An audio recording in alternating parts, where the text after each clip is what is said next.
Hello, everyone. Good to see you all. Good to be here with everyone. And I just want to give Father Gino thanks for inviting me to be here with everyone. And thanks for Rhonda as well. I think something really cool and special is right when I logged in, I saw two of the most impactful parishes in my life, which is St. Joseph's in Oradell. I see Tom over here. And I also see Deacon Jim from St. John's.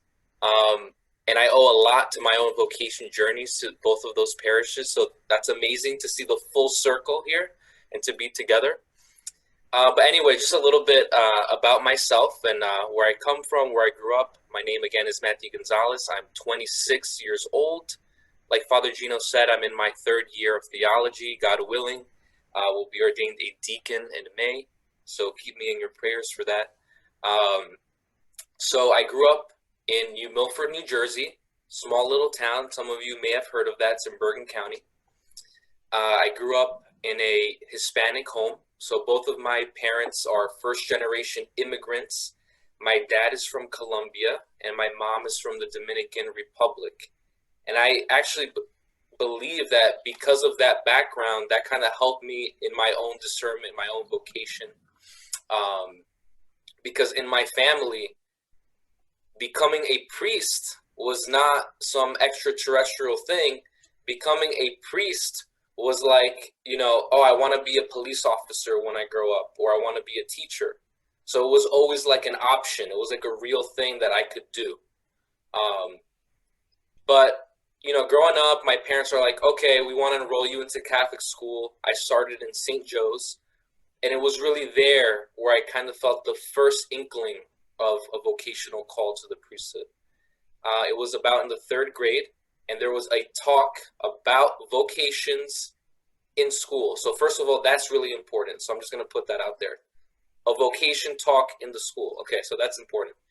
So I remember, and I'm just going to share one brief story about that. I remember specifically during that talk, at the end of the talk, the teacher said, does anyone here think they could be called to the priesthood, to third graders? And I just kind of look around. I'm like, is anybody raising their hand? Because I kind of feel like I want to raise my hand, but I don't want to be the only one. So I'm kind of looking, and I'm like, you know what? I'm going to go for it. I raised my hand. I don't know why. I just did it. I went for it. My friends are like, dude, why did you do that? Are you crazy? And I'm like, I don't know. I don't even know why I did that. Okay, anyway. Fast forward, I eventually transitioned into public school. So first of all, I was very grateful for my Catholic education. That was like the base foundation for me. Went to public school. So my faith life wasn't that vibrant at that point in my life. I'm in high school. I'm not thinking about church things. I'm thinking about the girls that I could be dating. I'm thinking about sports. I'm thinking about music because I was also in the concert band in high school. But I started doing youth ministry at St. John's. And it was there that I started having a reawakening kind of that initial call that I felt in the third grade. And it was through service, and it was through community. It was with people my own age. So I'm there in the context of youth ministry, serving the Lord through music, giving talks, feeling that support from the parish. And it was through prayer and through the Blessed Sacrament that I could really say that that's where I had that encounter with the Lord and felt that call once again, but even stronger. And now I'm just going to move a little bit forward. Now I'm moving towards the end of high school, and it's like, okay, what am I going to do with my life? And one of the two challenges I would say when it came to my own vocational discernment was, what do I do at this point? Where do I go? What's this whole process look like? Because no one really talks to you about, oh, if you feel called to the priesthood, you can come talk to me, or you can do this, you go here. So I was kind of lost with that kind of stuff. So I decided to go to community college. In my head, it was like, you know what? Maybe this priesthood thing isn't for me. I'm going to get married and have kids. The longing in my heart was always constant. And I said, okay, I got to give God a chance.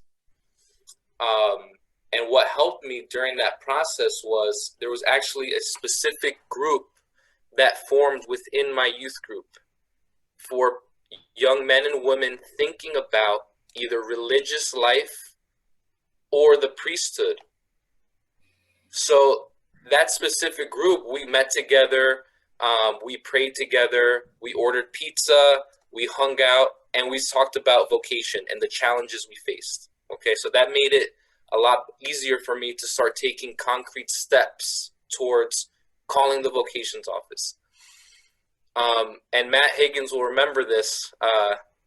When I called, at the time it was Father Jim Churn, and when I called, I found out that I was the first person on the first day of Father Jim's time as a vocations director.